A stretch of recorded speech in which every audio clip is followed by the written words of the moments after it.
The DCEU, a cinematic universe that was Warner Bros.' attempt at what Marvel and Disney had done prior with their own cinematic universe. However, there's one main factor that I think most people will agree on. This universe wasn't nearly as successful for a multitude of different reasons.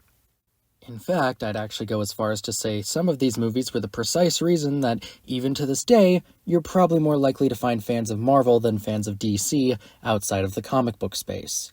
This universe is something that I've always been fascinated by, because how could something like this be so misguided, for lack of a better term? It shouldn't have been that hard. You already had a perfectly fine blueprint to follow. Would people accuse you of copying Marvel? Yeah, but they already did that anyway. Now, I'm actually going to be completely upfront on something. I was planning on making a video about this universe last year before my Universal Monsters video. However, because of how I wrote my scripts previously, I never felt motivated to write more of it for sometimes weeks at a time. I never actually wound up finishing it, and I wasn't very happy with it. A lot of the points I made were more of me just being an angry fanboy than actually trying to engage with the media in a thoughtful way.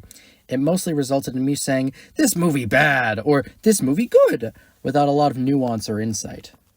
Plus, now that there's a Superman movie coming out soon, I now have an excuse to actually make the video I wanted to make. Or in the case of this, a series, because there's no way I'm squeezing all of this into one video. This is going to be a 4-part series of reviews in which I go over my thoughts and opinions of this cinematic universe. All 17 projects. Part 1, the one you're currently watching, will cover the first 4 films in the universe, so from Man of Steel to Wonder Woman. Part 2 will cover the next 4 films in the franchise, from the theatrical cut of Justice League to Birds of Prey and the Fantabulous Emancipation of One Harley Quinn. Part 3 will cover the next 3 films and a season of a TV show, from Wonder Woman 1984 to Peacemaker. Part 4 will cover the last 5 films from Black Adam to Aquaman and the Lost Kingdom. Part 4 will also have my ranking of all these projects. I feel like this goes without saying, but there will be spoilers ahead. If you haven't seen any of the projects I'll be talking about, there will be timestamps in the description if you feel the need to skip anything. If you have seen everything though, or just don't care, then let's get on with it, shall we? Man of Steel. This is a fascinating film. Now I feel like I need to put all my cards on the table before we move forward. I actually like this film. I don't think it's a bad film. However, every time I watch it, I can't help but feel like something's just off about it. I never feel like I can place my finger on it, but after a certain point, it just clicks.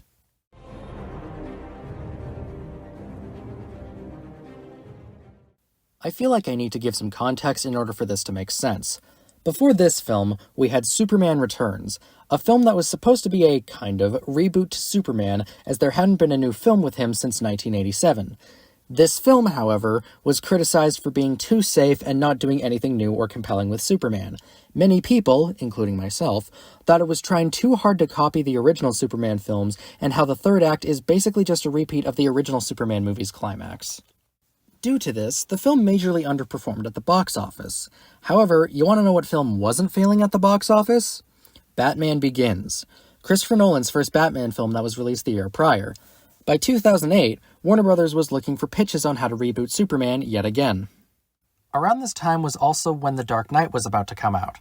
David S. Goyer, co-writer of Batman Begins, and Christopher Nolan were having story discussions for The Dark Knight Rises one day, and the idea of a Superman reboot came up. David pitched his idea, and Christopher Nolan loved it. He loved how it would try to modernize Superman. Christopher Nolan would later pitch this idea to Warner Bros., and given The Dark Knight's success, being literally their highest-grossing film for 15 years before 2023, they hired Christopher Nolan to produce and David S. Goyer to write this new Superman film. Now the issue was finding a director. The first question that came to my mind was, well, why didn't Christopher Nolan himself direct it? He was clearly involved in the process, and there's even some stuff in the film that has Nolan elements. However, the answer is actually quite simple. He just had no interest. He knew he wanted to make a trilogy of Batman movies, but he didn't want to do any other superhero movies after that. Honestly, I respect it. While I am curious what a proper Christopher Nolan Superman movie would have been like, am I really willing to give these movies up because of it? Probably not. There were actually many directors approached. Some of said directors were Ben Affleck, Darren Aronofsky, Duncan Jones, Jonathan Liebsman, Matt Reeves, and Tony Scott. However, there was one director that really stuck out to Christopher Nolan during this whole process, and that was a man by the name of Zack Snyder. Zack Snyder at this point had already directed 2 comic book adaptations, those being an adaptation of Frank Miller's 300 and an adaptation of Alan Moore's Watchmen, which also happened to be a comic book distributed by DC. Snyder was hired as director in 2010.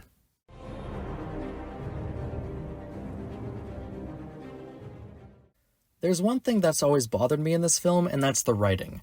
Now, because Christopher Nolan has a story by credit, some of these decisions definitely could have been made by him, but most sources I've been able to find more pin him as just a producer, so I'll mainly be referring to David S. Goyer when it comes to some of these.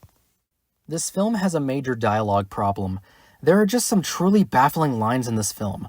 I find a good chunk of them are regarding Lois Lane. The main 2 examples are, "Perry, come on, it's me we're talking about. I'm a Pulitzer Prize-winning reporter." Then act like it. who the hell talks like this? This is clunky exposition and is information that Perry White should already know. Another line I think is weird is, "You know, they say it's all downhill after the first kiss."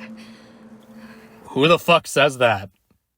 There's also the line said by Major Carrie Ferris near the end of the film. "I just think he's kind of hot."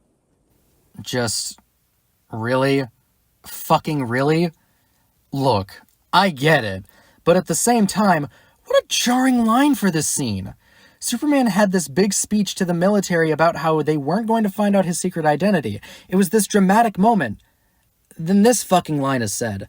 Let's also not forget that she's in the goddamn army. I imagine you'd be a little bit more professional than that. But it isn't just dialogue. I think most of the faults of the film can be found in the story and writing. Probably one of the most important things is how we're barely shown Superman's love for humanity. We're constantly told that he's a friend to all humans, but isn't shown all that much.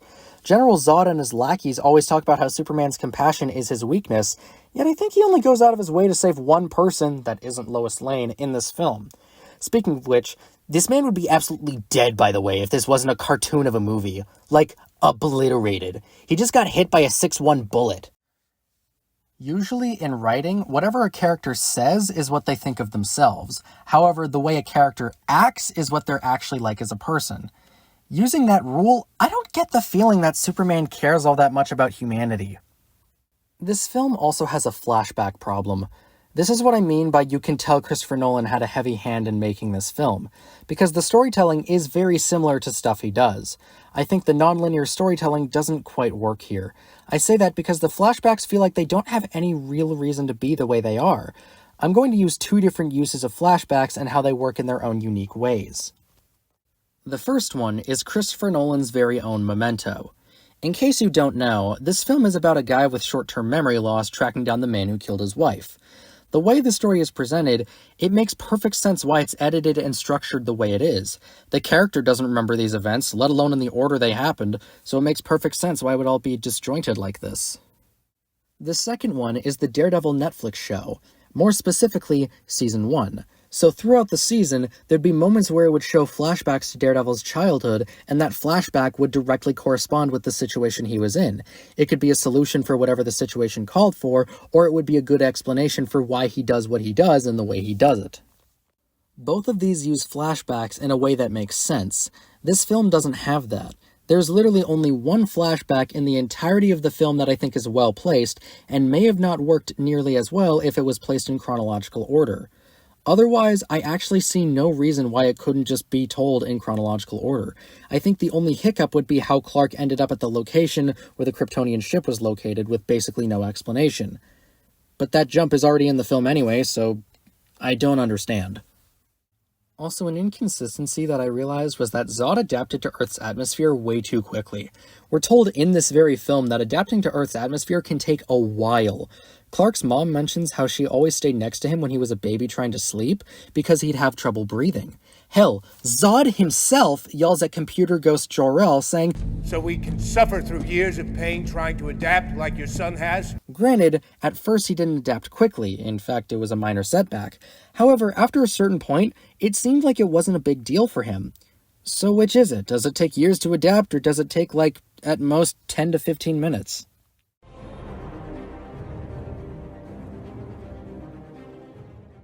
I think the biggest problem with this film is its characters. There's really only like 4 that I'd like to focus on because there's really only one character in this entire film that I'd say is an improvement over previous incarnations. Jonathan Kent, or how most people refer to him, Pa Kent. I really do not like this version of Clark's dad. I say that because it almost feels like the exact opposite of what his character's supposed to be. He's supposed to support Superman. He's one of the reasons Superman uses his powers for good and to help people who are in need of it. In this film, he's extremely apprehensive when Clark uses his powers for anything. I think the biggest problem with this is when he and Clark are talking about saving kids who were going to drown on a school bus. What was I supposed to do? Just let them die?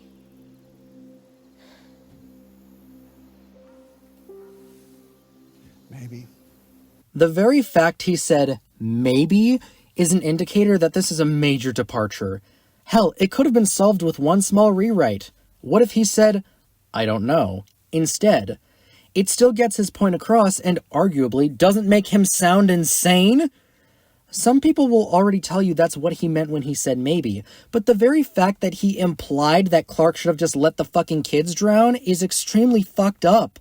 Especially for someone who seems like he's trying to condition his son into believing, if you have to reveal your powers, make sure it's for the right reason. This whole fiasco also ends up in his death, but that's something that needs its own section, so I'll save it for later. Lois Lane. I'll admit, this one's entirely personal, but I despise how she's characterized in this. The main reason being, it feels like she's had all of her personality just sucked away. Lois Lane is very headstrong, cocky, kind of sassy, feisty, and marvelous. This version has almost none of that outside of her introduction. After she's first introduced, she's kind of just there and also becomes this super flat character, both in terms of characterization and performance.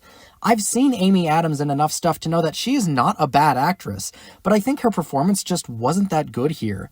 However, I'm going to chalk that up to direction, as I find she kind of talks the same as everyone else in this film. General Zod. This is the only character where I think it's a genuine improvement over previous incarnations, mainly Terrence Stamp in the first 2 Superman films. While Stamp definitely had his specific way he played Zod, it was still kind of monotone. It was very one note. This film, however, I think characterizes Zod in a nice way. By that I mean, they just make him batshit fucking crazy and make it work. Michael Shannon's performance here is so over the top that I can't help but love it. I know they tried making Zod a little more sympathetic on how he just wanted to save his race, but the way Michael just hams it up makes me forget about that. Even in his quieter moments, I don't get the sense that I should be sympathetic or scared of him. In fact, in his quieter moments, he strangely holds back a lot. I don't know how you can both underact and overact in the same film, but whatever. I think this version of Zod is a much better antagonist from a character standpoint, but also is just a good match for Superman. Superman. There's so much to talk about when it comes to this character. I mentioned previously about his compassion, or rather lack thereof, but there are a few things that I still can't quite get behind. The first thing is Henry Cavill's performance as him. Let me finish. Jesus Christ. Henry Cavill does look like how Superman has been drawn for the last God knows how long, but there's more than just the look of the character, which I'll also go more into later, but let's save that for now. Henry Cavill's portrayal of Superman is weirdly monotone. He feels like he has no personality to him, which is so odd because of how charismatic Superman normally is. Here's the thing. I know Henry Cavill has charisma. I know he's given charismatic performances. I think Henry Cavill's poor performance as this character was due to the direction he was given and not so much his own fault. There's just something about this version of Superman where the way he's written and performed, it's just off. For example, the moment when he destroys a guy's truck after someone humiliated him. The visual is extremely sinister, and I was immediately reminded of Brightburn. This isn't just petty, this is genuinely kind of terrifying. Although, there's some things I don't mind, like the Zod neckbreak scene.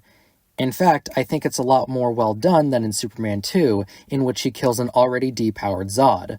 No, the deleted scenes showing he was still alive don't count. However, there's one thing about this film and the rest of Superman's appearances in this universe that I truly cannot stand, and that's...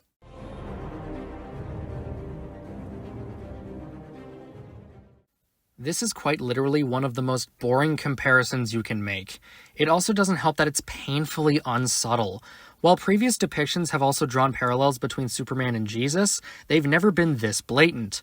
Like, not only is he 33 years old by the time this film happens, has a scene in a church asking a priest what to do, but literally holds out his arms while floating out of Zod's ship. Come on.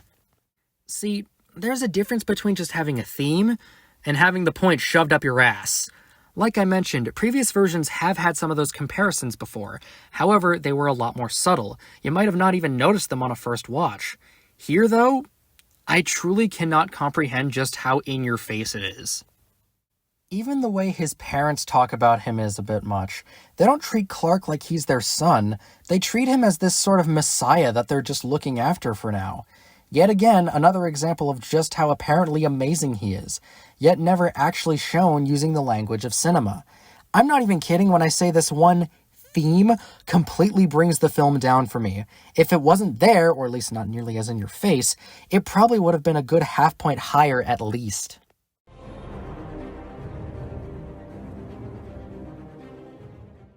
This is the last directly story-related thing before I move on to other aspects of this film. This is such a stupid scene. Actually, let me clarify. The scene itself isn't terrible on its own. It's just what it means in the context of the overall narrative and how it kind of shits on Jonathan Kent as a character.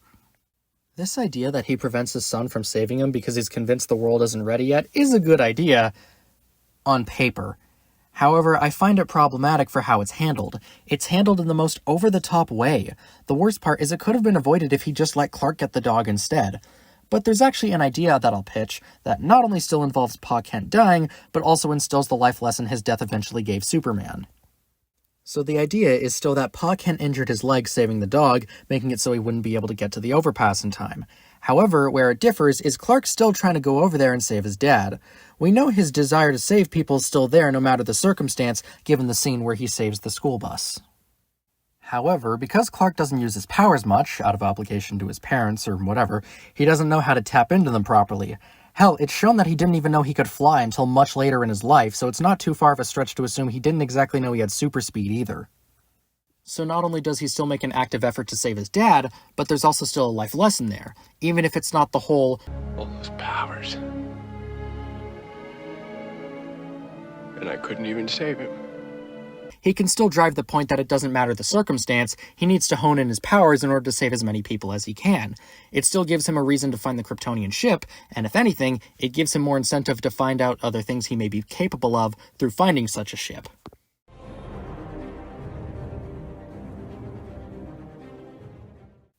This film has a really weird thing where damn near every shot is handheld, so there's a bunch of moments where everything is considerably shaky for basically no reason.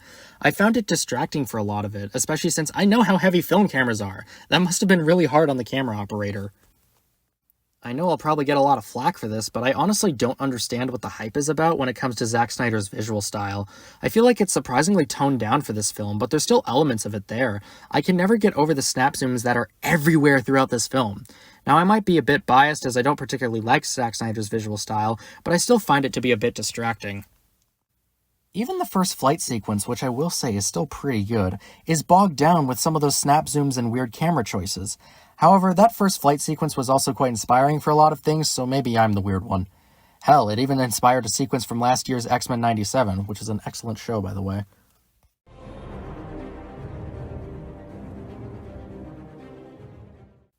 This is mainly going to focus on anything from Krypton and Krypton itself. I personally don't like the way Krypton looks in this film, especially the costumes in this portion. I feel like it suffers from being over-designed. Also, a lot of the stuff on Krypton feels kind of generic. Like, it feels like any other sci-fi world, and considering this is the only time we see Krypton in the entire series, that's such a shame. Because now our only look is from 20 minutes of a movie, and everything just looks generic. There's no further insight on anything, which is such a shame. There's one other thing I'd like to comment on when it comes to the aesthetic. Superman's costume. There's two major problems I have with it. Otherwise, it's pretty good. 1. The colors are pretty muted. The weird thing is it looks like the costume itself was actually much brighter, at least the red parts, on set. So I'm thinking this might be a color grading issue, which I also have a problem with, but it's not that big of a deal. This could just be the pedantic comic book fanboy in me, but I've never really liked how muted the colors were. In fact, you want to know what it reminds me of?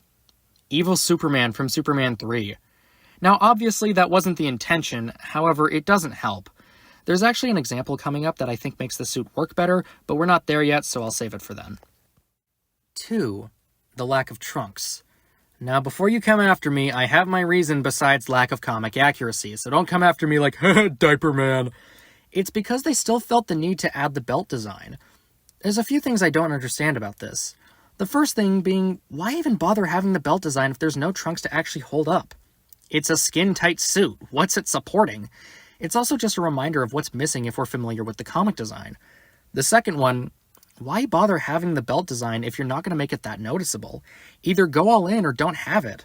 I think Tyler Hoechlin's Superman suit had it the best with the no trunks design. The belt was noticeable, but didn't take away from the fact he wasn't wearing the trunks. The weird thing about this is I think General Zod's suit is actually pretty good.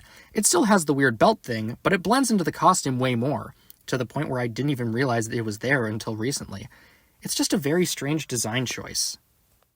Otherwise, I don't have many other criticisms on Superman's suit.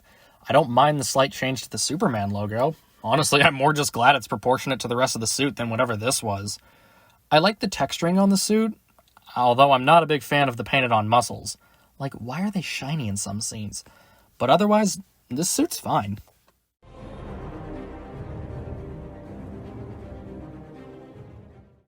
This is the best part of the film. Hands down. I hope everyone can agree on that. Whether you love or despise this film, I think we can agree on the music being fantastic. It's obviously not the classic John Williams score, but I actually like how it tries to be more its own thing. Plus, there are slight hints of John Williams throughout the score. It's not the exact motif, but it feels like elements of it are there. The music here honestly feels like a test for the score of Interstellar. I also love the more electronic parts of the score, usually around Zod, but my main example is when digital ghost Jor-El is assisting Lois Lane to get off of the Kryptonian ship. It's really interesting the way it's incorporated into the rest of the film. I love Hans Zimmer's scores, and after listening to this one on its own, disconnected from the movie, this is probably one of my favorites of his. I know this might sound like a weird way of describing it, but I think it's perfect for this version of Superman. Like, I think for other versions it might not work as well, but here, Hans Zimmer understood the assignment. Even if I personally don't like this version of Superman all that much, at least we got some damn good music out of it.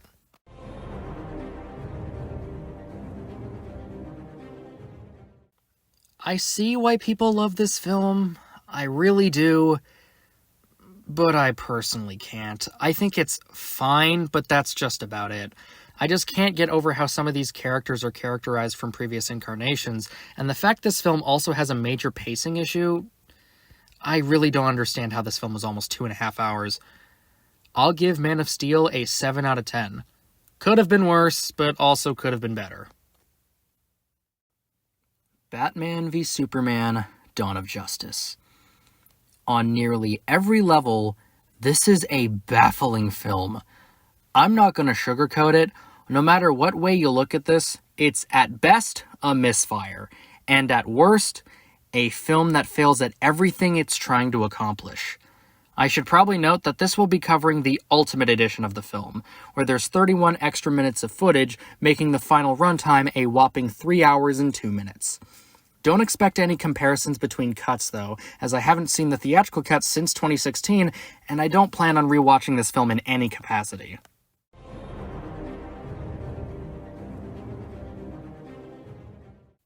In July of 2013, a month after the release of Man of Steel, Zack Snyder announced at San Diego Comic-Con that the sequel to Man of Steel would be Batman v Superman. He stated how it would be inspired by The Dark Knight Returns, however it would follow an original story. Zack Snyder and David S. Goyer would work on the story, while David S. Goyer would write the final script. Christopher Nolan would also serve as an executive producer. In December of that year, Chris Terrio was brought in to rewrite the script as David S. Goyer was tied up in other projects. I feel like this explains a lot of what I'm going to talk about later.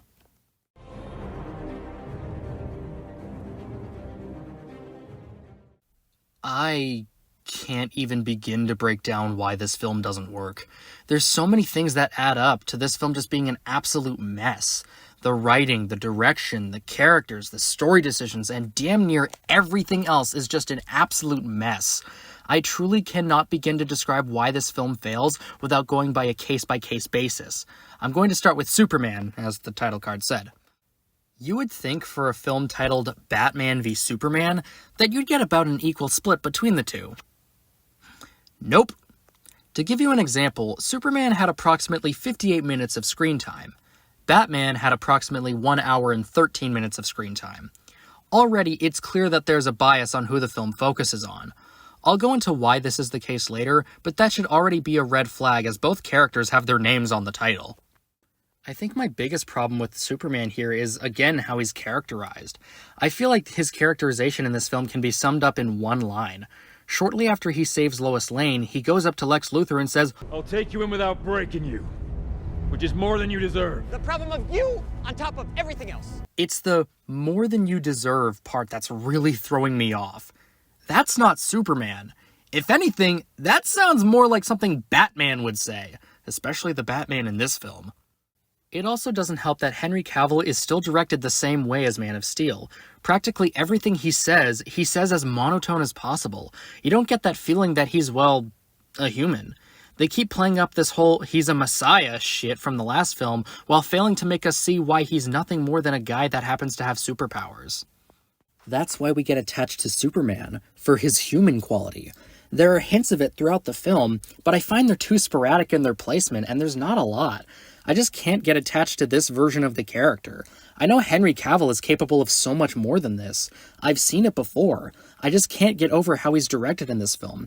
This depiction of Superman, along with the Star Wars prequels, should be an example of how good actors can give bad performances if not directed properly. Weirdly though, I think Superman got the better treatment of the two because...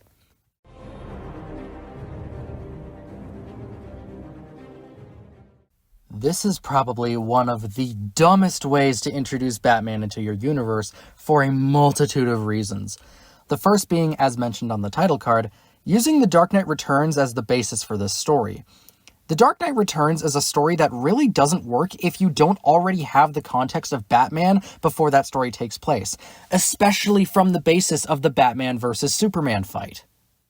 The Dark Knight Returns doesn't really work if you don't have the context of what Batman was like previously, but it also doesn't work if you don't have the context of the Justice League and all the little relationships there. If you don't know what Batman and Superman's relationship was like beforehand, their fight won't hit as hard. If you don't know all the little things that Joker did to torment Batman, it won't hit as hard.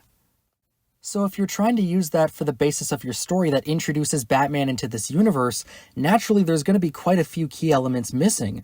Literally, the only thing you get as a recap of Batman before the events of this film is him as a child, which we've already seen like a million times. You may as well just play the first few minutes of Batman Begins and call it a day. After that point, we have no idea what Batman was like before the fight with Superman and Zod in Metropolis. We have no idea what he was like as Batman initially. We have no idea what this universe's version of Robin was like. We have no idea if there were multiple Robins or if it was just Dick Grayson. There's so much that's left out here. We know that the fight in Metropolis is where Batman kind of snapped, but we don't know why that is what set him off. What has he encountered before that? Why is this the moment where he goes batshit crazy? I guess I should also address the elephant in the room. The one that almost everyone who doesn't like this interpretation brings up. The fact this version of Batman kills. Here's the thing. While I don't like this decision at all, it's also not an isolated thing. There are only 2 live-action Batmen who don't kill anyone in their films. I'm serious. The first one is George Clooney, and the second one is Robert Pattinson. Every other live-action Batman has killed at least one person in one way or another. Yes, even Adam West and Christian Bale. So to act like Batman killing people is a big deal in this one is just a little disingenuous. However, it's how he goes about doing it that's the issue. It's not just because Batman kills people, although that's also not ideal, but I'll let it slide for now. It's the use of guns. Now, I can confidently say that this version is the only live-action version of Batman that uses guns like this in any capacity. Now, because I've seen this thrown around so many times, yes, there have been moments in the comics where Batman has used firearms. In fact, many point to the very early days in the comics. However, that was really only for the first year. After 1940, his gun usage has been very infrequent, especially to kill anyone. The reason why people have a problem with him using guns is because of what made him Batman in the first place. Bruce Wayne became Batman when a random act of gun violence killed his parents. He doesn't want anyone else to go through the pain he went through that day. That's precisely why he doesn't kill and why he doesn't use guns to kill. He doesn't want to become the very thing that turned him into this in the first place. This was made even more clear to general audiences in Batman Begins when Rachel told him not to kill Joe Chill with a gun. Granted, I hate that scene, but if it was necessary, then it was necessary. Then again, this is also where he killed Ra's al Ghul. I said what I said, but that's probably where it was implanted into people's minds that Batman doesn't kill. Hell, there's actually one final nail in the coffin on why this was a bad decision that doesn't understand the character of Batman. The Dark Knight Returns. I'm being serious. In The Dark Knight Returns, while yes, there is a moment where he fires a gun, he never actually kills anyone with it. In fact, there's a moment near the end where he breaks a gun in half while describing why he would never use them. Even the very comic that this version of Batman is inspired by showcases why this is a misinterpretation of the character. This version of Batman is not only okay with killing, but is willing to use guns to do so, as now he thinks there's no redemption for these criminals? Yeah, that's not Batman! That's the Punisher! Now here's the thing. I like Punisher. But I like Punisher for completely different reasons than why I like Batman. They are the most polar opposite you can get on the spectrum. Okay, the actual worst part of all of this is everything else about this version I actually like. Ben Affleck is actually really good casting.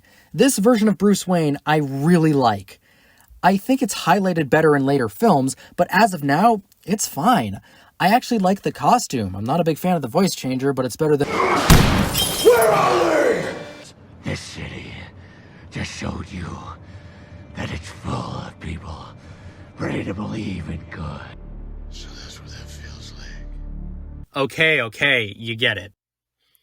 I hate that this is the version of Batman specifically we get, because everything else about him is actually pretty well done. Ben Affleck is really good casting for the look alone.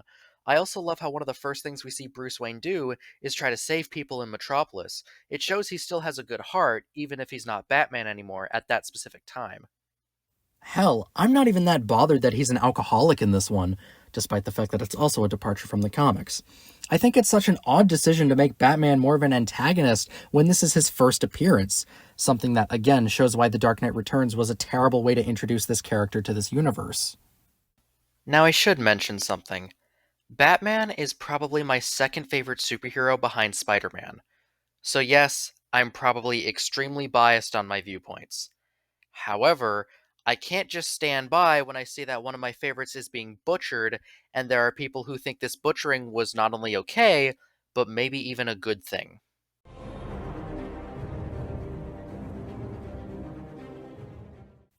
She feels like an afterthought here. You know, you'd think for a film called Batman v Superman, it would be about Batman and Superman. But I understand why she's here. She's the third face of DC's Mount Rushmore, and it's very important for the creation of the Justice League. I get why she's here. But also, it's because of that you realize she's barely in this damn film. Or at least not until the final fight. Wouldn't you think that for a character this important to not only the overall narrative, but also DC as a whole, you'd want to give her more screen time than just under 20 minutes? To awkwardly drop her here instead of actually giving her character time to develop is a very bad move, as the audience, especially the ones who don't know much about this character, won't care much. When she fights in the final battle, the audience is still questioning, who is she? What's she like? Why should I care about this character possibly dying? It's even worse when she doesn't do any superhero shit until the final fight. So we also have no idea what her power set is. We have no idea what the lasso of Hestia does yet. We know she's super strong, but so is Superman. And we know her gauntlets are important somehow, as her introduction in full attire is her blocking a projectile with them. Also, one final thing. I'll go into this in more detail later on, but Gal Gadot is not a good actress. Because she's barely in this film, it's not as noticeable, but it definitely gets worse from here on out.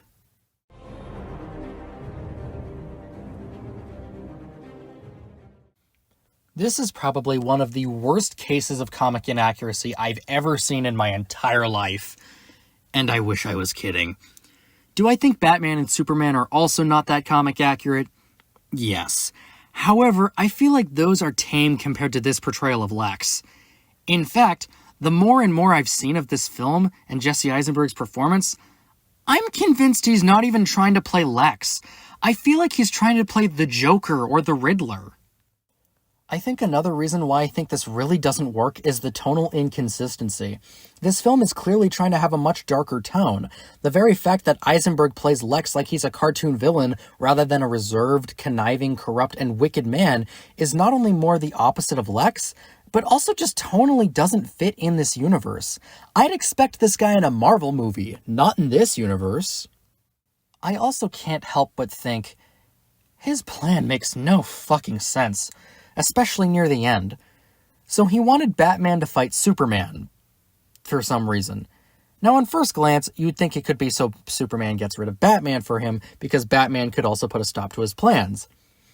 But no, he wanted Batman to be the victor, which kind of makes sense, as Superman is the harder one to kill, except that Batman is literally just a guy.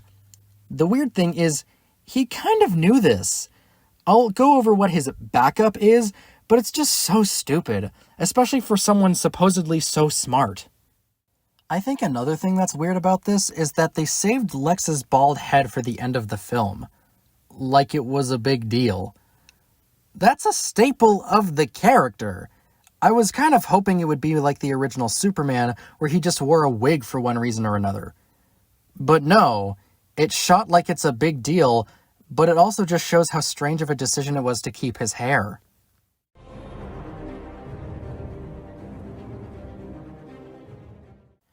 While it's clear that this scene feels like it was written by someone who greatly prefers Batman, I actually like this fight.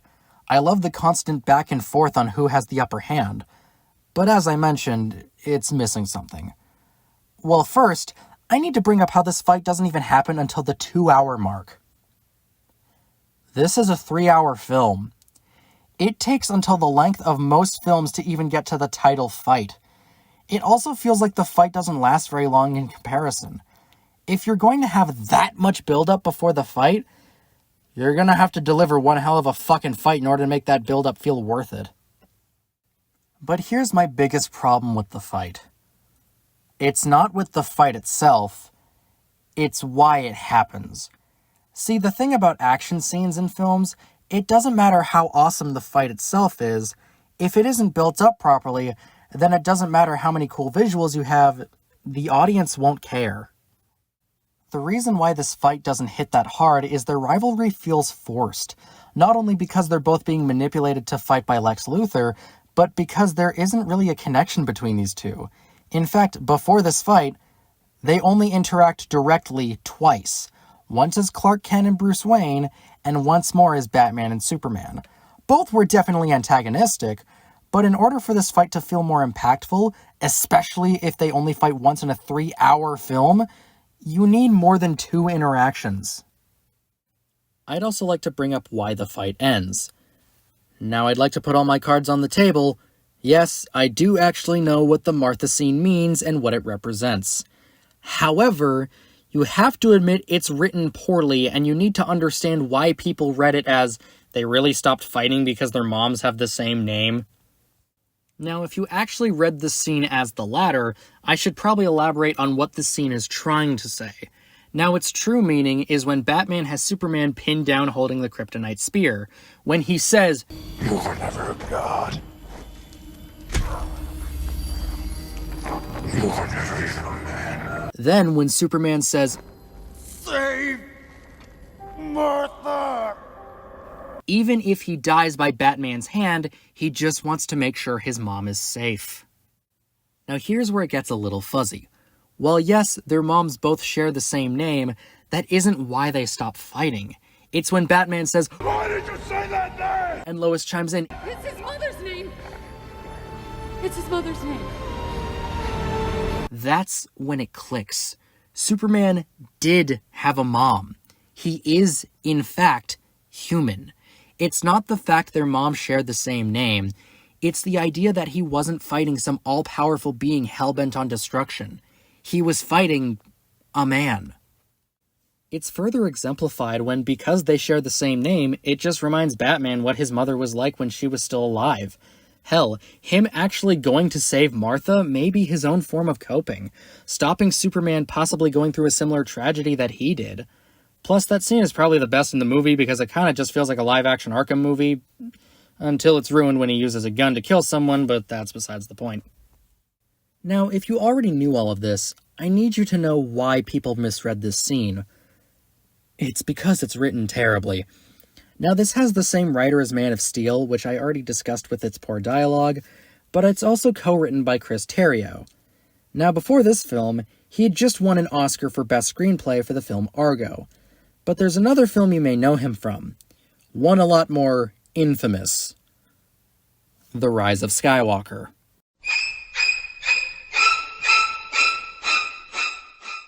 Now, I don't know which one of these guys wrote this scene, but either way, they didn't do a good enough job trying to convey what they meant. If even 9 years later, people joke about this scene in the manner they are, you did a bad job. Especially since it doesn't help that Batman's switch-up is almost instantaneous. This man spent 18 solid months hating Superman and planning to kill him. And yet one revelation is enough for him to completely drop all that? How does this film do things too slow or too fast?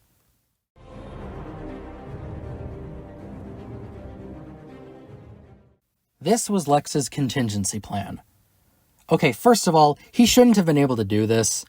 The reason being because when he tries making Doomsday, the Kryptonian ship tells him that genetic mutation is forbidden. But Lex tells it that all the Kryptonians are dead. And the ship just goes along with it? Not only does that not make sense if it can just ignore laws like that, but also Lex literally snuck on board using Zod's fingerprints to gain access to the ship. So the ship should think Lex is a Kryptonian, right?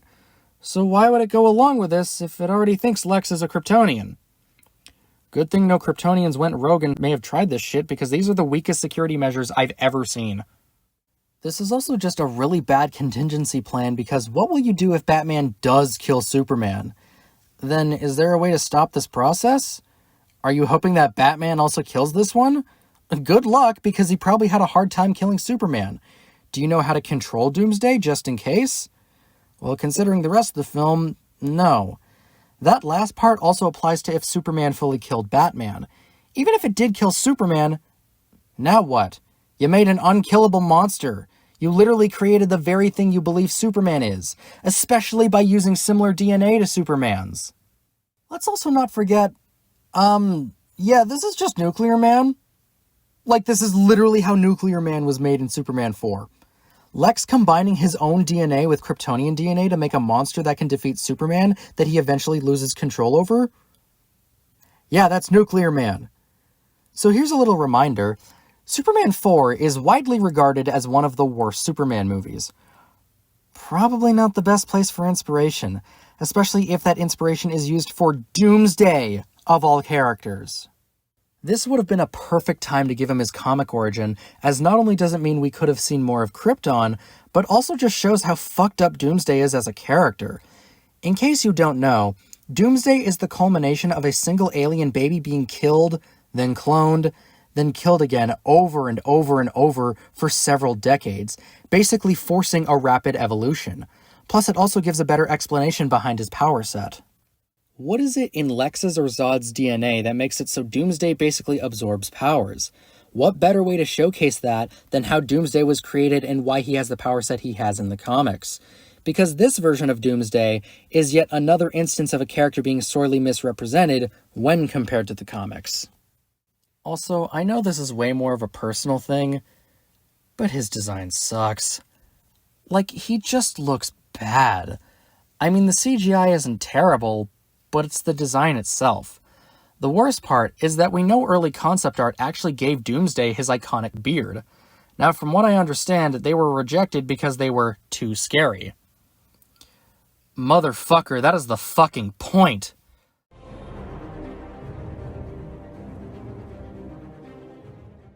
The absolute worst part of this film is the fact that they thought killing off Superman was a good idea. This is the second movie in a cinematic universe. The worst part is we feel nothing when it happens. I remember when I first saw this back in 2016, I thought it was the dumbest shit in the film. Keep in mind, I actually liked this film when it first came out. We know he's not fully dead, especially with the tease of the Justice League at the end of the film. Now, before you start coming in here with your pitchforks and your torches, I do know why he died in the context of the overall story. However, the death of Superman is a big fucking deal. That's not something you just drop in the second movie as a weak setup for your next film. Superman dying should have the same level of impact as Iron Man's death in Endgame, to use any example, especially as he was the focus of the first film you decide to make for this universe. Imagine how bizarre it would have been if they killed off Iron Man in Iron Man 2, if they killed off Godzilla in Godzilla King of the Monsters, etc. You'd think it's stupid, right? Why kill off what may as well be your main character in the second movie?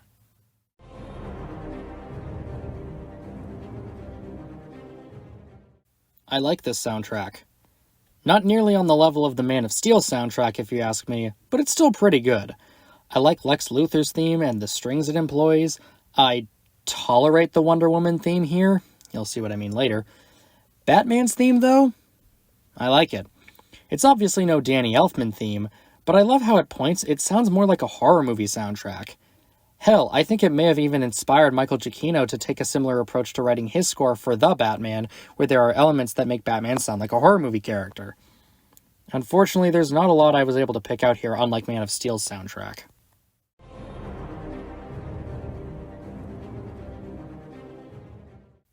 Holy shit, this film should be studied in film schools or something, mainly in how not to start a possible cinematic universe. Now, crafting a cinematic universe actually is quite difficult, no matter how snarky I sounded in the title card. There's usually many angles you have to think about. What's the end goal? If there is one, what would come after it if it was possible? At what rate will you release films to build up to this end goal? How much are you going to set up in each film? What exactly is the interconnectedness? Is it characters, locations, themes? Is there a consistent tone through every film? How much of a voice will individual artists have when working in this big web? There's so many questions that you have to wonder, yet almost every single cinematic universe have not thought about most, if not all of these questions. This film falls victim to something I not so affectionately call the Amazing Spider-Man 2 problem. This refers to a film that tries to establish some sort of cinematic universe, but tries introducing too many things far too quickly, resulting in the final product feeling muddled in what it's trying to do and doesn't serve as a good self-contained story.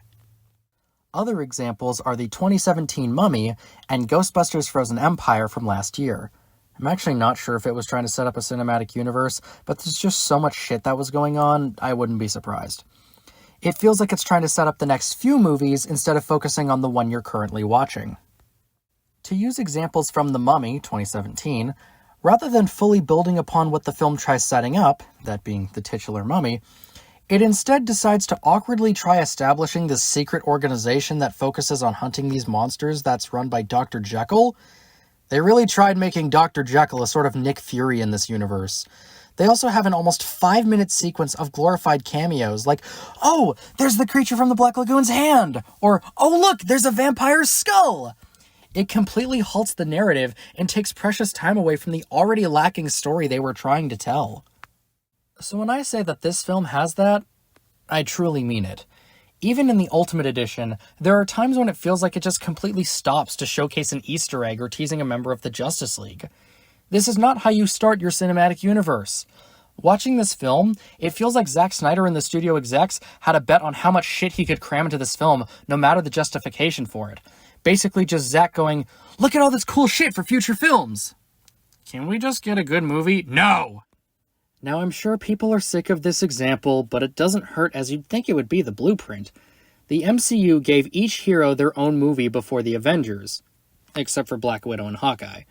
Which makes sense. Trying to awkwardly cram 4 of these major characters together with little to no backstory is not gonna work, especially since general audiences are not guaranteed to know everything about these characters. It made sense to give Iron Man his own movie. Hulk, Thor, and Captain America all make sense to give them their own solo stories beforehand. That way, there's not much exposition needed when they finally meet up. This universe decided not to do that, for some reason. Especially an odd choice when there's, again, no guarantee that the general audience even knows what these characters are like. Who the hell knew what Cyborg's power set was even like before these movies? Who actually knew how the Flash got his powers? Who knew that Aquaman doesn't just talk to fish?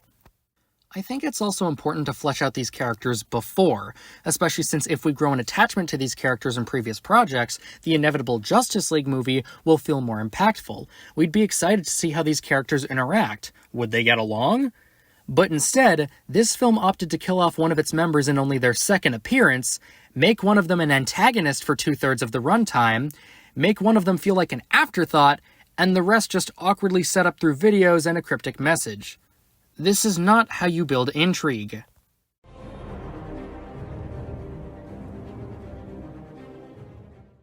As I feel like many people have pointed out, this film tried to be Batman vs. Superman, a Wonder Woman film, a prequel to Justice League, and the death of Superman, when Batman vs. Superman is way more than enough. Batman vs. Superman is a concept people have been waiting to see on the big screen before it was even announced, because they're so different from one another. It would be an interesting clash to see on screen. But there's another element that I feel like is missing from this film, and I haven't seen many people talk about it. This film shouldn't have been the second film in the series. Now, no shit, right? No, what I mean is, a fight between Batman and Superman is way more interesting when you know their dynamic in the comics or shows or whatever. I'm again going to use Dark Knight Returns as an example, as I'm pretty sure it's like 90% of the reason why Zack Snyder and David S. Goyer used it as the basis for this film. There is a fight between Batman and Superman in that comic. However, the reason it works, and is so impactful, is because you know the connection that Superman and Batman had. Superman doesn't even want to fight him, but he's been ordered to. Batman, however, is so far gone that Superman really has no choice after a certain point. However, because that dynamic is missing from this version, their fight isn't as impactful from a story perspective. This film would have hit so much harder if it was after a Justice League movie, or at least a World's Finest story or something. I'm going to use another MCU example. Captain America: Civil War. I feel like that movie, despite its problems, is what this film tried to be. But better. There's still an evil villain trying to pit the two against each other, but this conflict has already been brewing for a little bit. However, the reason Civil War works is because we had 4 years of their friendship built up to this boiling point, and we'd grown attached to them even before they met. Here, there was only one film prior, and it was a solo film. Because of that, they had to dedicate a very large portion of the runtime to setting up Batman and why these two had to fight, while Civil War was more of a natural build-up. I mean, no matter what, the original comic was better, but I digress.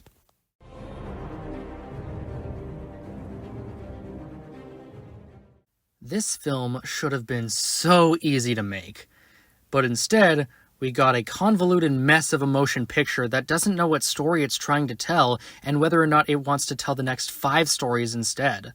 Not to mention the versions of Superman, Batman, Lex Luthor, and Doomsday in this film certainly don't help with it at all. How the hell did Civil War make more money than this? You'd think the title alone would be $1 billion right then and there.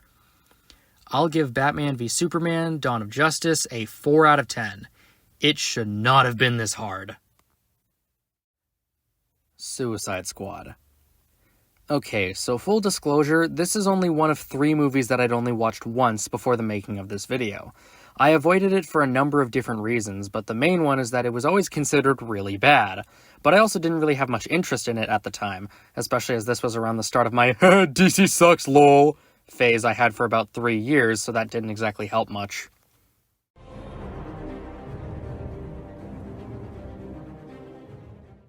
Despite Despite this film originally being announced in 2009 with a different creative team behind it, David Ayer was hired in September of 2014 to write and direct the film.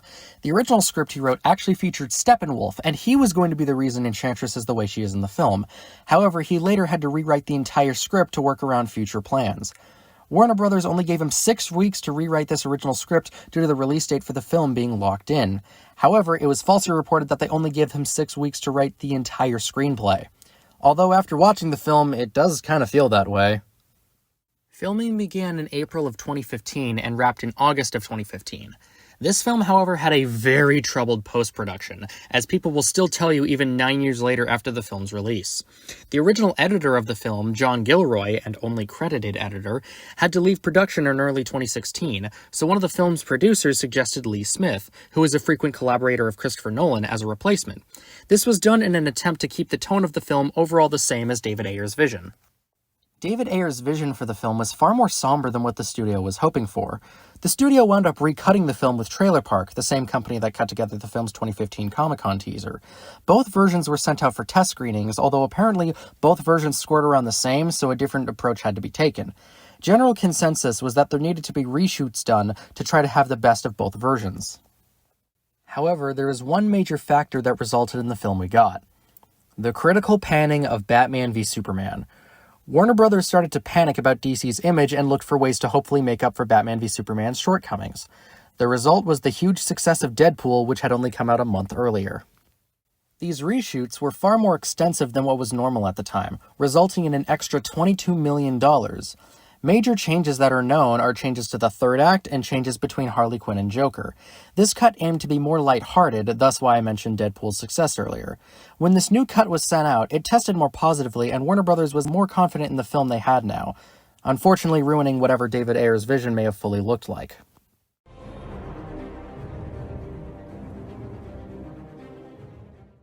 You know it, I know it, everybody knows it. So let's just get it out of the way.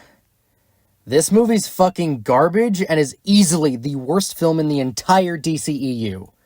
Like, holy shit, how did it get this bad? How was this approved? What crack was that test audience on? Just so many baffling decisions. This is, again, another one I need to break down because, Jesus Christ. Let's start with tone. The tone is so all over the place, it's annoying. Like, you can just tell the scenes and score are meant to be way more somber, but the editing, random title screens, and licensed songs make it very inconsistent. Hell, even the color grading is super weird, because it's actually one of the few things in this entire film that's consistent and very clear what the original film was trying to go for. You normally don't find color grading like this in a fun, action-packed blockbuster. So here's the thing about tone in a film. If it's not handled properly, it'll feel really weird to your audience. Even if they don't quite know what's wrong, their brains will definitely notice it. If you switch between tones too quickly, and especially at a rapid pace, it's gonna feel like whiplash and will probably make the audience annoyed or exhausted. This is why in horror movies, after they tend to have a scary cold open, they try to build up to when shit inevitably goes down, instead of just rapidly changing when the film wants to be scary or anything else.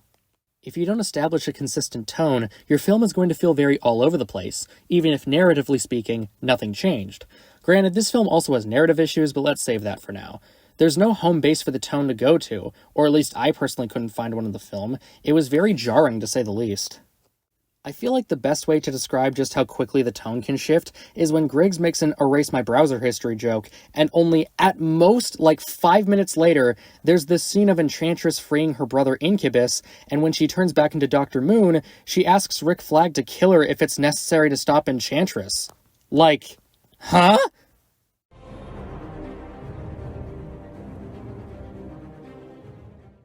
I only briefly went over how much of a clusterfuck the editing is in this film. Now here's the thing I should bring up, because it's something I don't talk about often. I normally don't notice the editing in a film. It's not very often when I'll watch a film and really look at how it's edited. Plus, as I'm sure you can tell from this video and others I've made, editing is not exactly my strong suit. However, there is one thing I need to clarify. I tend to only notice the editing in a film if I think it's really good or really bad. This film is definitely the case of the latter rather than the former. See, the thing about editing, it's one of those things where no matter what, you have to be fully focused on what you're doing. You're basically dictating where exactly the audience is going to be focusing their attention. That's why really bad cases of editing are films where they tend to have like 12 cuts in the span of 2 seconds for no reason. Resident Evil movies.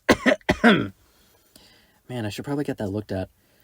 Anyways, this film definitely has those moments. Not only does this not help with the constant tonal whiplash, but a lot of the scenes are just cut strangely. I feel like I can't fully describe it to you as, one, I don't think I'm qualified enough to talk about it, and two, because I wouldn't know where to start without just showing the whole movie.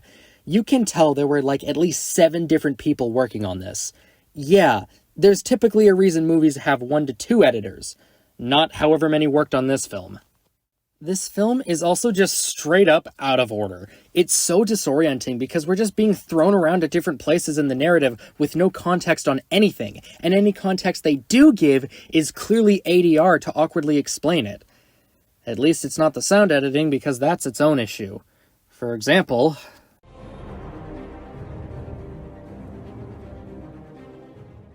Tell me, who the fuck thought this was a good idea?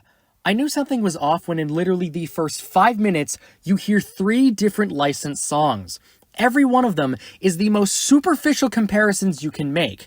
I know this clip has probably been overused to death since its video's initial release, but it's just so perfect at analyzing why this was such a strange choice. This trailer-style peppy montage relies heavily on pop music in the bluntest way possible. It's a prison in Louisiana, House of the Rising Sun by the Animals, Harley Isn't Your Plaything, You Don't Own Me by Leslie Gore. Amanda Waller is bad, and she's going to introduce a bunch of devils. Sympathy for the devil! By the way, this video is actually pretty well done in explaining why the editing in general is so poor in a number of different ways. So don't take it from me, take it from them. They have a much better understanding of this than I do.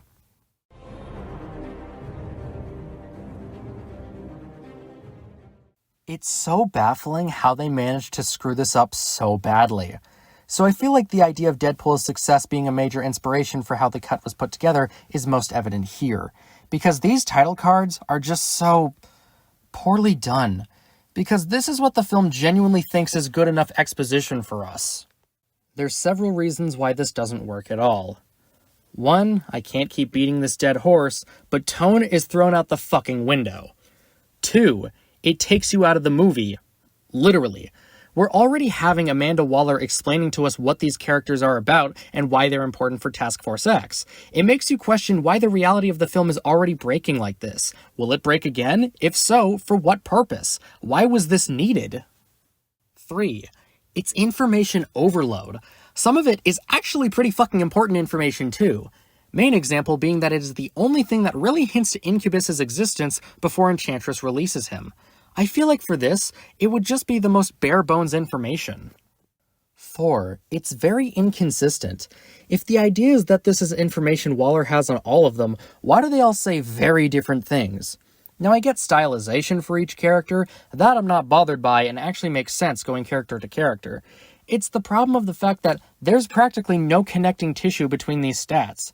Because this goes back to point 2, if Amanda Waller is giving this information to other people, and us the audience, then why isn't she saying all these weird little factoids, meanwhile the title cards are reserved for basic shit like preferred weapon, height, all of that. 5, it covers most of the characters, but not all of them. Now, for one of them, it's kind of intentional. The lack of title card for Slipknot is probably a not-so-subtle hint to the audience that he's not going to make it very far. But Katana also doesn't get one, even though she actually has a role in the film. So why doesn't she get a title card? Oh, I know. It's so we could get this clip. This is Katana. She's got my back. She can cut all you in half with one sword stroke, just like mowing the lawn. I would advise not getting killed by her. Her sword traps the souls of its victims. This covers an even bigger issue with the overall film and something I didn't even fully realize until rewatching it. They spent 50 goddamn minutes setting up these characters. Keep in mind, the film is just barely over 2 hours, assuming you aren't watching the extended cut, which is about 2 hours and 14 minutes.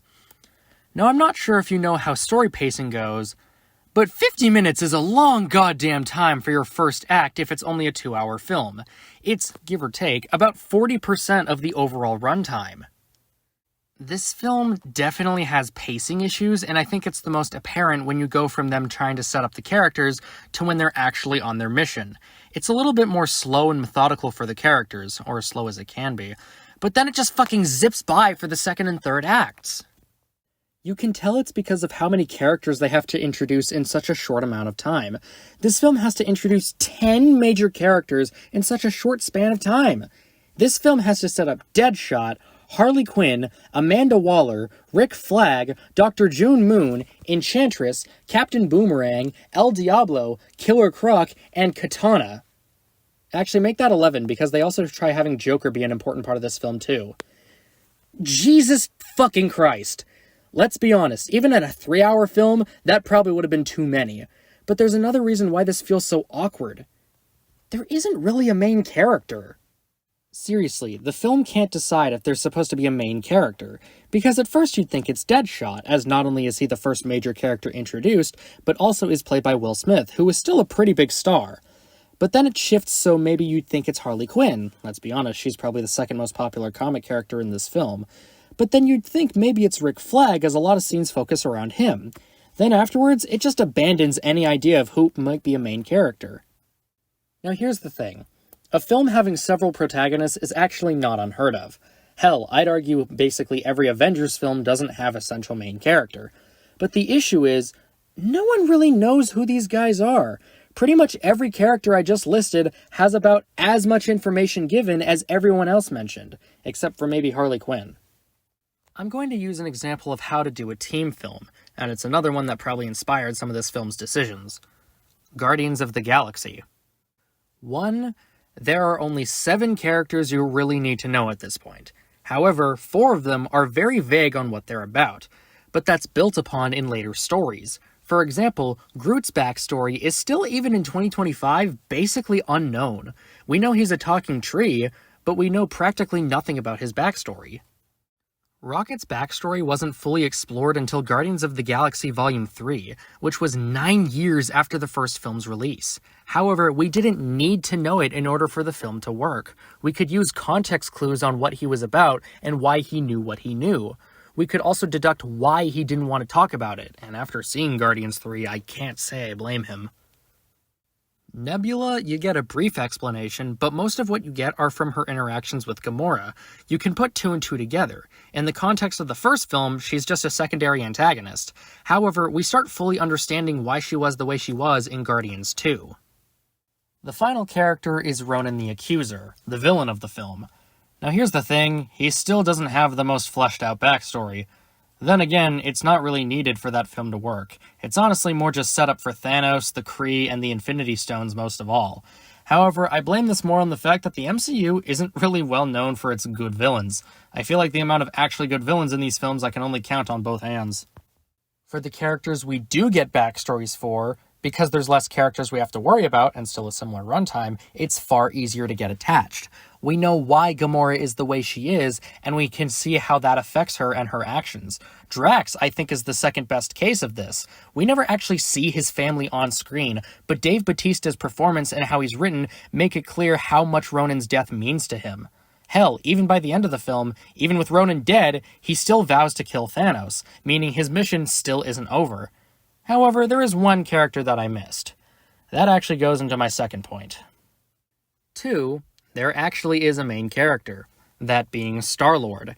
If we even have one character we can fully connect with, it'll feel way more impactful, especially if we know that there's a connection built between these characters.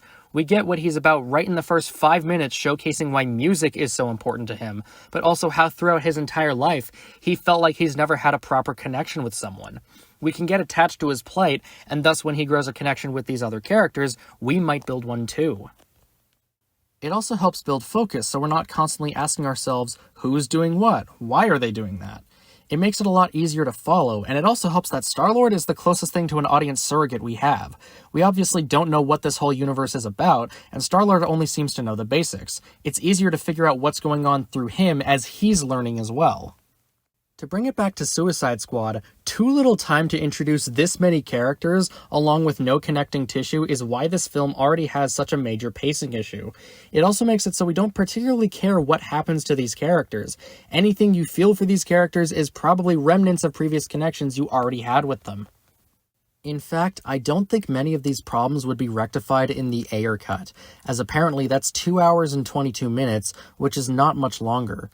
Even if things are more tonally consistent there, that's still far too much in such a short amount of time.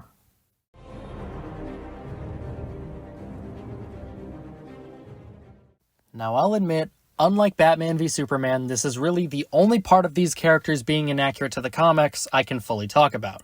Hell, in this case, I don't even need to bring it back to the comics, I just need to bring it back to 1992 and Batman the Animated Series. But yeah, basically everything else I don't know much about, so I'm not going to pretend like, oh, this interpretation is shit. I'm not one of those people. Although that should probably be another example of why these introductions suck, and why I still don't know jack shit about most of these characters, but I'm getting off topic. If you ask me, from a character standpoint, this is the worst part of the movie. Now, if you've seen Batman the Animated Series, or read any of the comics, or really engaged with any DC media involving Harley Quinn, you probably know her and Joker's dynamic in this film is off. Apparently, this is a result of the extensive reshoots, as Warner Brothers thought this version would be more palatable for general audiences.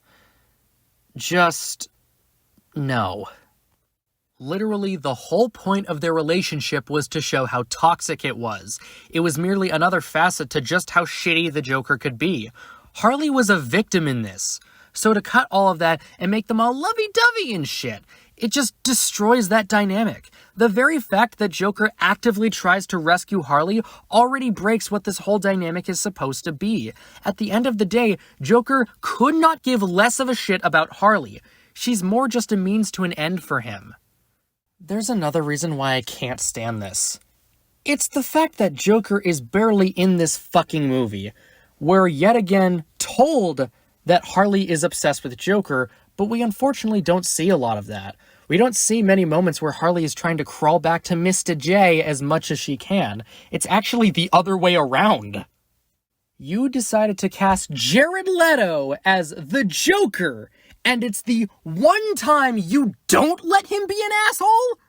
He was already an asshole behind the scenes because method acting's a bitch, so what the fuck happened here?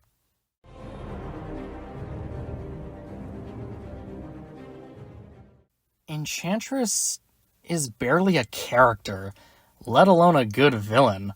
I still don't really know what her motivation for all this was, even after having seen the film twice and watching other reviews to see if I just missed something. But none of the ones I watched had any answers either. Why should I care if I don't even understand why the main villain is doing what they're doing? At least in Batman v Superman, I knew why Lex was doing what he was doing. I still think it's stupid how he went about it, but at least I know why. I got nothing for her. Really, the only thing about her that you might even get slightly invested in is the fact that the person she's possessing is in love with Rick Flag, so assuming you have a connection to Rick Flag, you might be sad when she dies. However, this is ruined by two things. One, you don't give a shit about Rick Flag. He's kind of just generic military man given a name. Two, June fucking survives after Enchantress is cast out. Everything you were told about her possibly dying in this final mission is completely thrown away just so, Rick Flag can be happy after all. Like, are you fucking kidding me? I'm assuming this was a reshoot issue because it's a weirdly happy ending for this film. Actually, that brings me to the next point that I know I'm not the only one to bring up.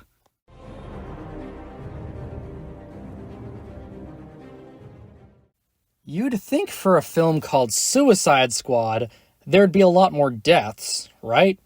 Literally, the only member of Task Force X that dies in this film is Slipknot and Diablo. That's it. Hell, every other death is either some nameless character that we don't care about, or a fake-out. Like, why did Joker have a fake-out death? We know they're not stupid enough to kill him off. Who is he, Superman? That's another reason this film doesn't work.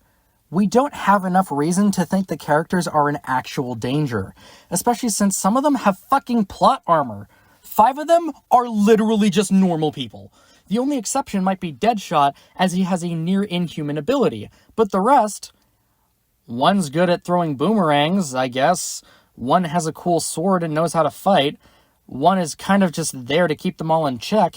And one is literally described as a wild card.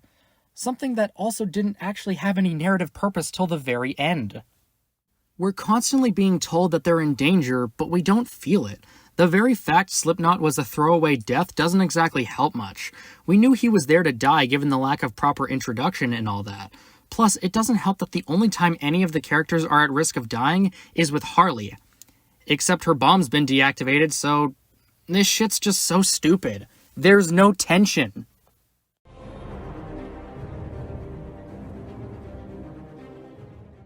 I'm going to be very blunt with the soundtrack. This shit just isn't memorable. There's literally only one track from the soundtrack I liked, and I don't even think I'd be able to tell you which film it was from if I heard it again. Just a little peek behind the scenes here, I've started listening to the soundtrack of the films I talk about while writing the script. Not only does it help me focus, but also hopefully gives me insight on what to write about for the score if there's anything worth writing. So obviously, it goes without saying that I actually did the same while writing this script, and you want to know how bad it got? Something I never want to do when listening to a film soundtrack is tune it out. I'm not kidding. It got to a point while writing the script where I genuinely forgot I was even listening to anything. That's how generic this soundtrack sounded to me. I never want to feel that while listening to a soundtrack. How did we go from these two scores to this?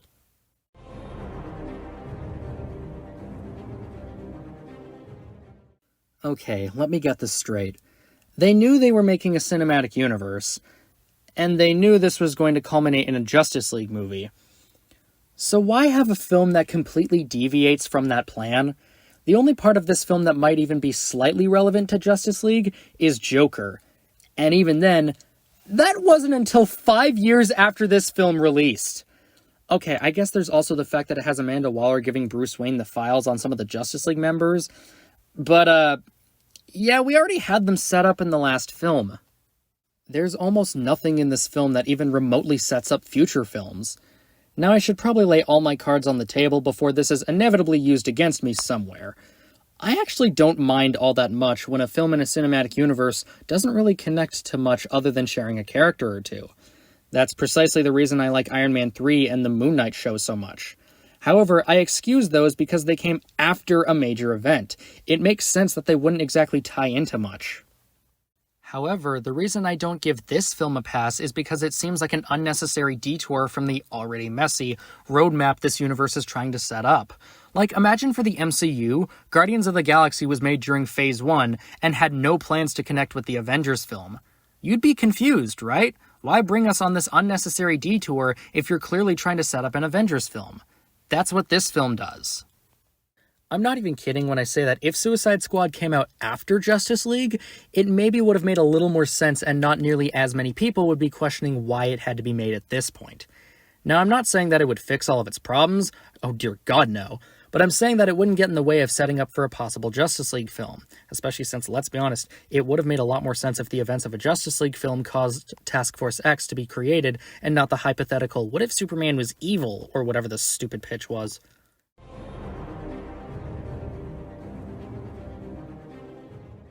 I truly cannot fathom how the film was released in this state. How did Warner Brothers look at this and just send it out? I want to know which fucking test audiences rated this film a little bit more positively to result in this being the version of the film released. No matter what way you slice it, this film is shit. Whether it be the writing, editing, pacing, tone, characters, music, even its goddamn placement in the DCEU. The only positive is that Killer Croc looks pretty good, even if I don't really think it looks like Killer Croc, but that's a different story. How the fuck is this the only film in the entire DCEU to not only be nominated for an Academy Award, but also win it? I'm never gonna get over this. The worst movie in the entire DCEU is the only one that has an Oscar win.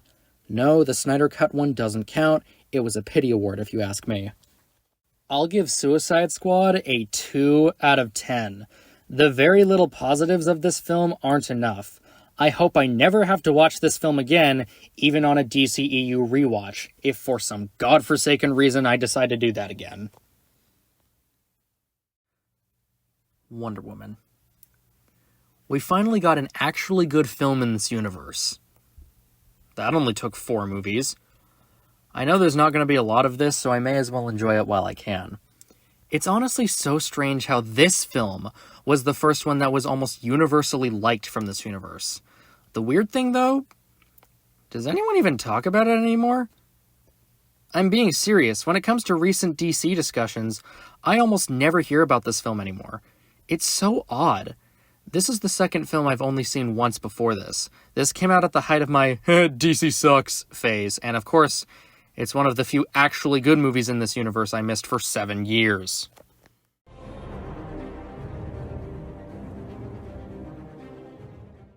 Plans for a solo Wonder Woman film actually date all the way back to 1996. However, a lot of it isn't that important for this video, as all plans wound up being scrapped for the most part. The only really important thing to mention is that in 2007, WB and Silver Pictures, one of the production companies originally attached to this supposed film, had bought a spec script for the film. It was set during World War II. However, they mostly only bought it so someone else wouldn't have the opportunity to pick it up instead. They didn't want this new film to be a period piece. This film specifically was officially announced in 2010, although it would still take another 5 years to officially start having pre-production work done. In 2013, Paul Feig pitched an idea that was more of an action comedy film. It was ultimately turned down. In 2015, Patty Jenkins was approached to direct the film based on a script written by Alan Heinberg and a story by him, Zack Snyder, and Jason Fuchs. Although Patty Jenkins and Jeff Johns wound up finishing the script after Alan Heinberg had to leave the production to work on a TV show he was attached to, they also wound up rewriting parts of the script, but neither of them were actually credited for it.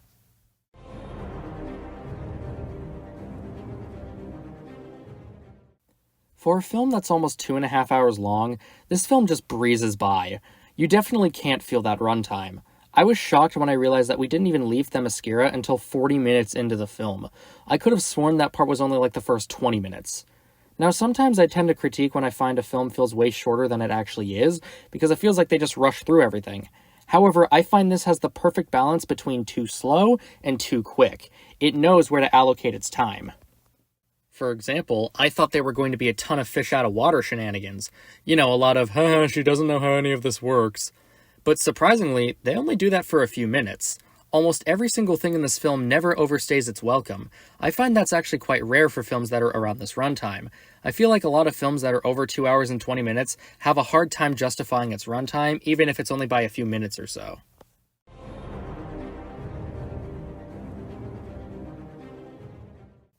This is probably the first time in any of these films where the established characters feel real. After they leave Themyscira, this film isn't afraid to slow down at points, unlike previous films that would either grind to a halt at times or just speed along things. For example, the scene where Diana gets to know the people she's going to be fighting with. It actually tries humanizing these characters, something that's felt sorely lacking in previous films. That's something I like about this film, because at the end of the day, it is a war film. The villain is literally Ares. Of course it is. In order to make a war film work, you have to make the other characters likable. In fact, I'll say that this film actually does a better job at it than the first Captain America film, which is very similar. In Captain America: The First Avenger, I don't really care about any of the other characters aside from Peggy Carter and Bucky Barnes. The film doesn't do a good job at not only establishing them, but also just making us care about them. This film, in focusing on these side characters, even if it's just for a scene or two, makes us feel more for them. In turn, it makes the scene where they're actually in the trenches or fighting or whatever have a little more tension because we're more connected to these guys and don't want to see them die. Now, you could attribute this to the fact that Wonder Woman is a longer film than the first Captain America. However, I think it's more just so because the first Captain America is more focused on, well, Captain America. However, this film is more focused on the horrors of war. I feel like it's a little difficult to explain if you haven't seen both films, but believe me, there is a clear difference between the two and how it handles this kind of stuff.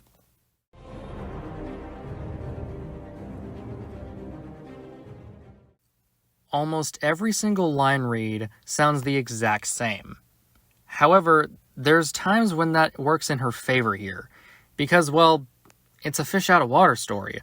and she obviously hasn't interacted with humans.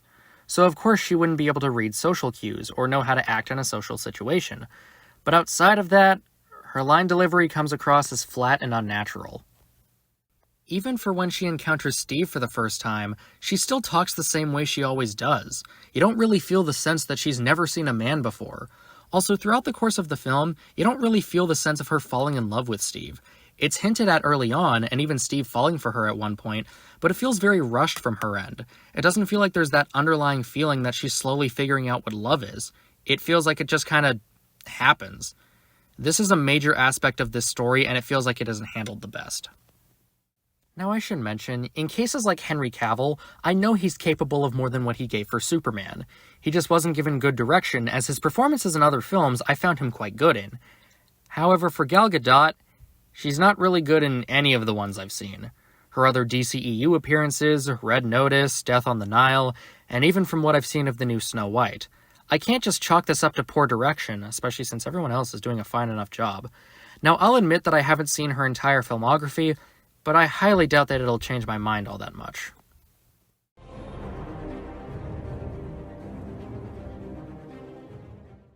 There is one thing about this film that I can't help but criticize. The third act sucks. Like, the shift between the second act and third act in terms of quality is surprisingly terrible.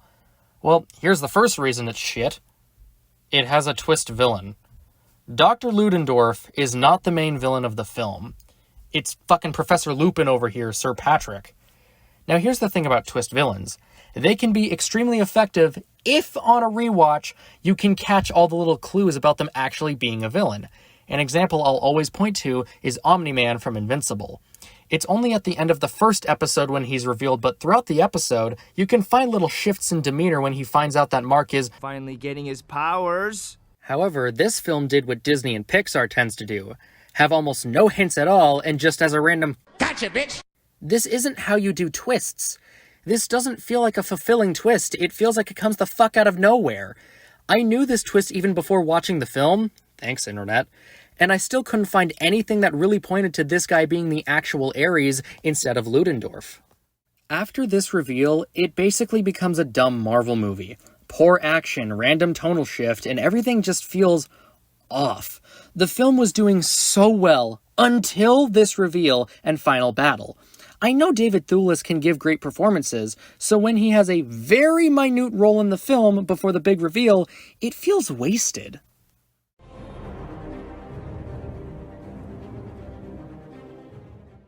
Something I'll never get over when I watch this film is how this ending has a blue-eyed, blonde-haired, white guy named Steve, played by a guy named Chris, who sacrifices himself to hopefully stop millions from dying and hopefully ending a world war.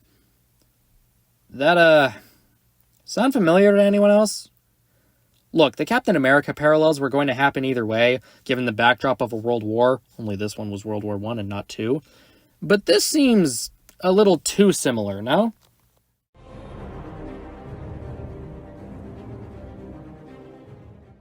The one thing I actually really like about the score is how it doesn't rely on the Hans Zimmer and Junkie XL theme. It's used very sparingly and only for very important moments.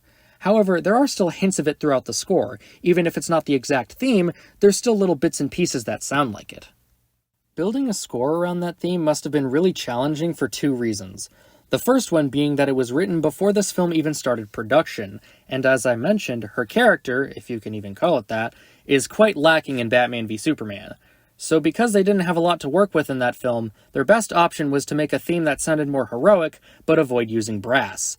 Mainly because we tend to associate brass with male heroes and strings and woodwinds with damsels in distress. The compromise was using an electric cello for the majority of her theme, so it's still the sound of strings, but with the power of an electric guitar. It is a very good theme, but it can be a little much, as we'll find out later in this series. The second reason is, again, tied to the fact that this theme was written and recorded before this film even started production. Because now the question is, how do you use this theme that doesn't really represent her as a character? This theme in terms of BVS is more just an indicator of she's not Batman or Superman, and this score reflects that. So now you can't just abandon it. That's precisely how you pull an MCU and have it so one character can have multiple themes, which can get really chaotic if you want to bring it back for later films. So instead, Rupert Gregson-Williams chose to weave the theme throughout the score and build upon it. Since this film was expanding what Diana is actually like as a character, so did her theme. Although I should say that this score doesn't really work in isolation, if you ask me. I felt like a lot of tracks felt way too similar to one another, and I wouldn't be able to tell you if it switched to the next track, or was just pausing for dramatic effect because of what would have been happening on screen. It's one of the few times I can think of where the music in isolation just doesn't really work without the context of the film.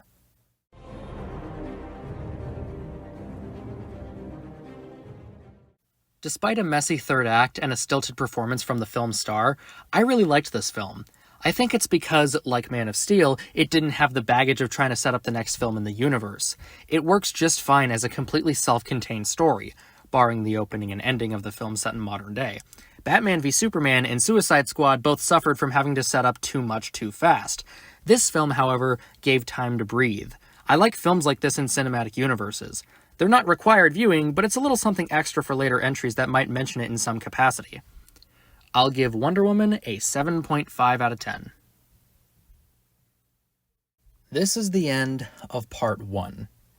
I don't know when I'll have the next part up. Hopefully it'll be as soon as I can, and hopefully sometime in the next 2 to 3 weeks. Don't quote me on that, though. Anyways, I thank you for watching, and I'll see you next time.